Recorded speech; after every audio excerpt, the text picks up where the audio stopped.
It's time now for French Connections, our weekly look at the intricacies of life in France with Florence Villeminot. Hi, Flo. Hi, Jeannie. Now, this month marks the 35th anniversary of the end of capital punishment here in France. Even though France is often seen as a leader in human rights, it was one of the last European countries to actually get rid of the death penalty. That's right. The death penalty was abolished on the 9th of October, 1981, so not that long ago. It must be said, though, the issue had been debated for about 200 years, ever since the first National Assembly, in fact, but it was only under the watch of President François Mitterrand that it actually happened. Now, this had been one of his campaign promises, and as soon as he was elected, he put his Justice Minister, Robert Badinter, in charge of pushing it through Parliament. It must be said, though, at the time, public opinion was very much in favor of the death penalty. 62% of French people were in favor of capital punishment. Let's listen to Robert Badinter talking to lawmakers in the French Parliament.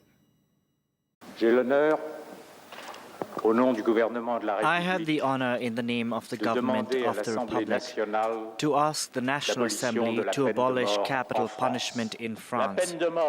The death penalty is contrary to humanity's highest and noblest thoughts and dreams for the past 2,000 years. It goes against both the spirit of Christianity and the spirit of the Revolution.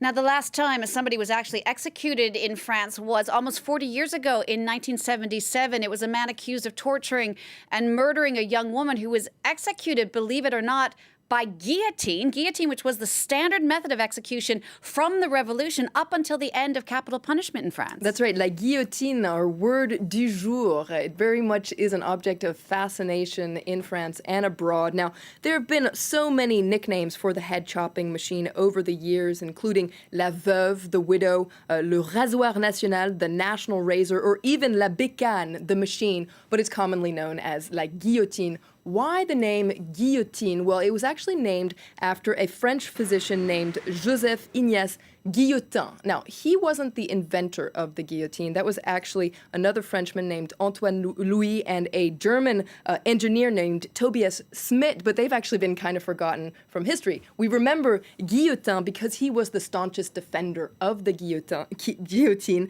as early as 1789, so just after the beginning of the Revolution. He actually argued that the guillotine was the most humane and less painful form of execution. And he actually pushed for it to become the only method of execution in the years after the Revolution. Now, the very first execution by guillotine was performed in April 1792. It was a robber, actually, a man who had robbed some stagecoaches. But of course, if you're familiar with your French history, you'll know that many more high-profile victims quickly followed after that. That's right. After all, France did chop the king and the queen's head off. That was in 1793 during the infamous Reign of Terror. Now, that was, of course, the King Louis XVI and Queen Marie Antoinette. You can see some paintings here behind me. They were among thousands of people who were guillotined during that reign of terror. Now, at the time, and this is really interesting, a guillotine was actually erected in the very center of Paris at the Place de la Révolution, which is actually currently the Place de la Concorde.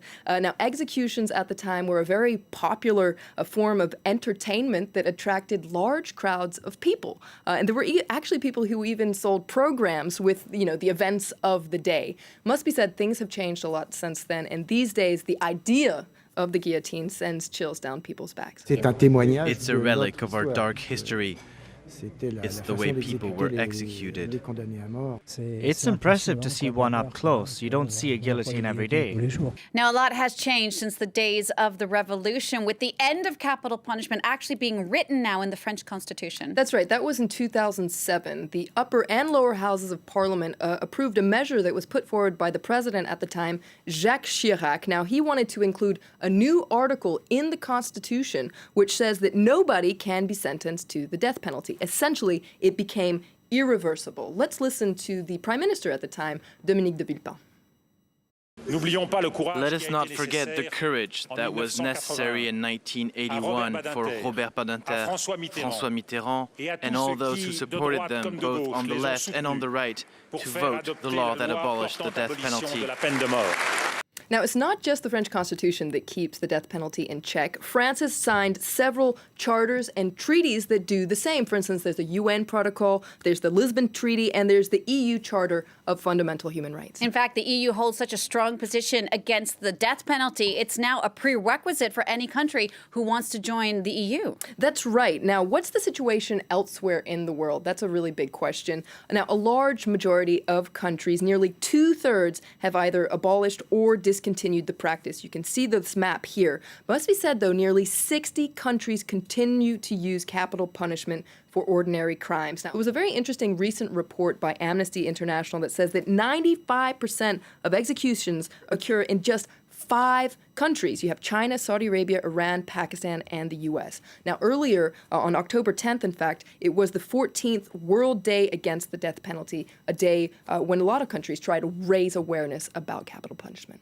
And it's true. Now, more and more countries, particularly like in Pakistan, are using the terrorist threat to reinstate capital punishment. And there are calls to do just that now here in France. That's right. Now, the far-right National Front Party is infamous for wanting capital punishment to come back to France. Now, it must be said, though, it seems like public opinion has changed a little bit in the wake of the recent terrorist attacks. There was an interesting poll that was carried out in May 2015. So that was after the Charlie Hebdo attacks, but before the November attacks.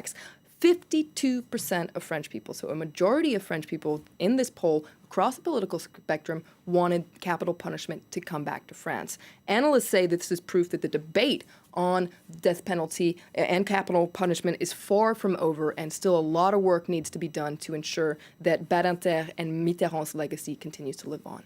Florence Villeminot, thank you so much. Very interesting stuff. Don't forget, if you've got questions for Flo about anything in France or about the French, you can always tweet Flo at Flo Villeminot.